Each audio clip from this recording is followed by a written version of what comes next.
So, hello, kumusta sa inyo lahat? Ito yung green beans natin na bagong harvest from the garden. And gagawin kong slice natin ng paganito kasi lulutuin ko mamaya para sa aming hapunan.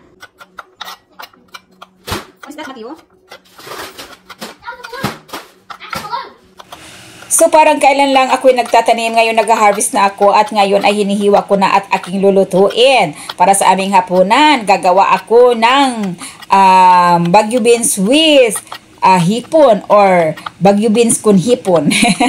Yun ang tawag dyan. No? So, ang tawag ko dyan, igigisa lang natin ng mantika at lagyan natin ng hipon. Yun lang, very simple. Lagyan ng mga spices. Ayan, minimikos-mikos na ni Nanay Jenny. Bilisan-bilisan para mapadali ang ating pagluluto. Ayan, kailangan mabilis ang pagkilos.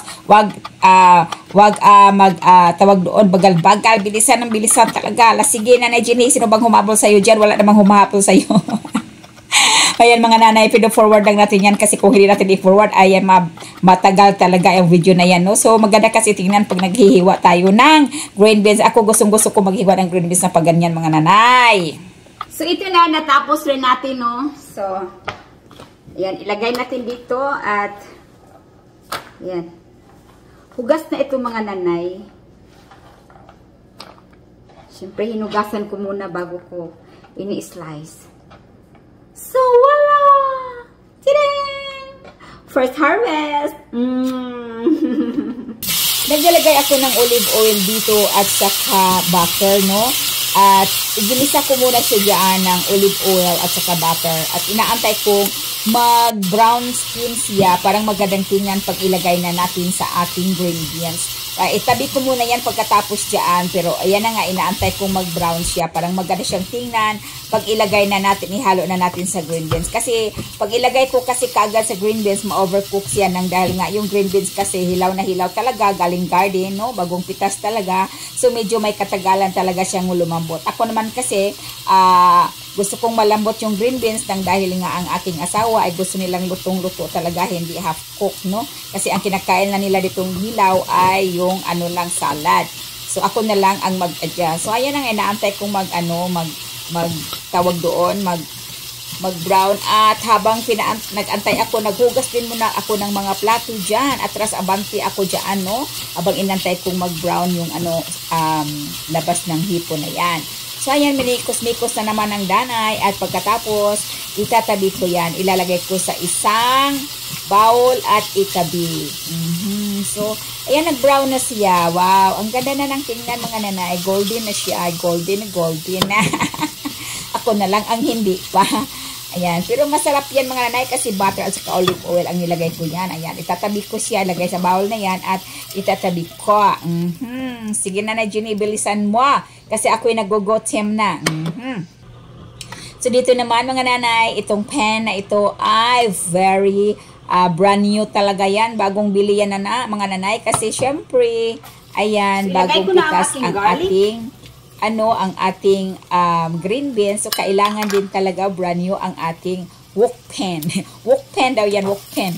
Ayan po, nilagay ko na ang aking garlic, ang aking onions, ang aking tawag doon, bell pepper, yellow bell pepper. Hindi ko na nilagyan ng red at saka yung onion leaves nilalagyan ko rin. Kasi parang kumplito ang amoy talaga niya na mabango talaga. Nagugutumin ka sa amoy pa lang. Syempre, bagong pitas yung green beans natin at bago rin ang ating lutuan mga nanay. Tingnan nyo naman yan. So, ayan, nilagay ko na ang sibuyas. So, ganyan, minikos-mikos ko dyan mga nanay, no? Parang sobrang bango na talaga dito sa loob ng bahay. At ayan, nilagay ko na ang aking preskong Baguio beans. Ayan po. At mikos-mikosin po ng Nanay Jenny dyan. Masarap po kumain pag bagong pitas. At saka organic yan mga nanay. Talagang walang nilalagay dyan. At swerteng-swerte ako sa year na yun kasi hindi talaga siya inuod. Talagang very beautiful. Very beautiful. Ayan, tinakpan muna ni Nanay Jenny. At kailangan talaga yan mga nanay na ukay-ukayin natin ng dahil nga olive oil ang nilagay dyan ay masusunog, madaling masunog. So, inaantay lang natin na magkatas yung may sariling katas yung green beans na yan, no? So, be patient lang muna. Patient lang talaga muna tayo, no? So, ayan po. hinahalo-halo ni Nanay Jenny parang hindi masunog ang ilalim. Masarap po magluto mga nanay pag bago ang ating lutuan para namang ma-inspired tayo lalo sa pagluluto. So ayan na nga, habang naman pinapalambot ko dyan, umatras na naman ako doon sa kabila at naghugas ng plato. Sa mga ginagamit ko ng mga plato, hinuhugasan ko naman habang ako'y nag-aantay na lumambot yan. So ayan, nilalagyan ko rin dyan ng sugar, ng kunting sugar. Nilagyan ko na ng asin at kunting sugar. Yun lang ang pinakatimpla ko talaga. Kasi masarap rin siya na manamis-namis ng presko nga yung yung gulay natin at saka presko din yung mga spices na mga nilalagay natin. So, ayan po ang trabaho natin mga nanay ay walang katapusan everyday. Aroy! Mahirap man naman mag-isip pag anong lulutuin mga nanay. Pero dito mga nanay, excited ako dahil nga bago yung pen ko at saka bagong pitas yung beans talaga natin. Preskong-presko na parang ako lang. Joke lang mga nanay. Pag sinabi ko parang ako kasi sa totoo lang talaga isang linggo na akong hindi naligo. Joke lang mga nanay. Appetizer lang din yan sa ating dubbing dito, no. So ayan, nilagyan ko ng brown sugar ng konti. Yung brown sugar na yan nakalagay naman ay organic daw, pero I don't know how organic is that nga nanay, no.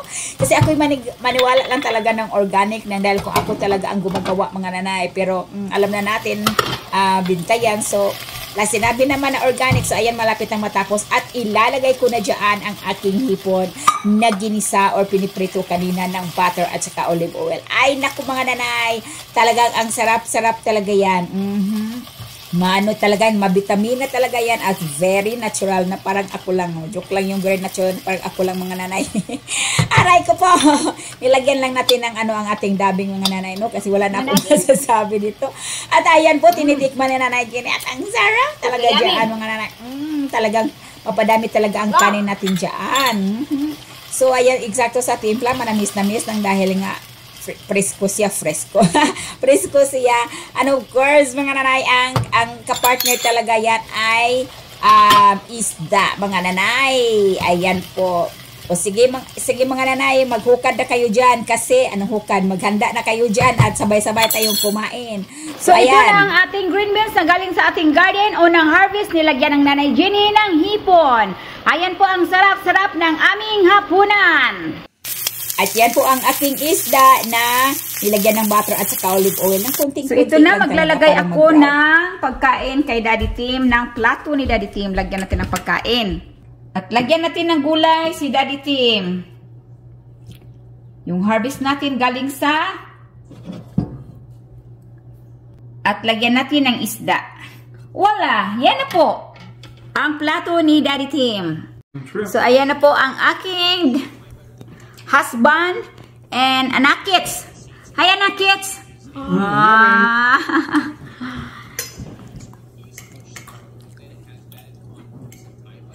Fresh from the garden. Yeah, green bean from the garden. Like when our onions.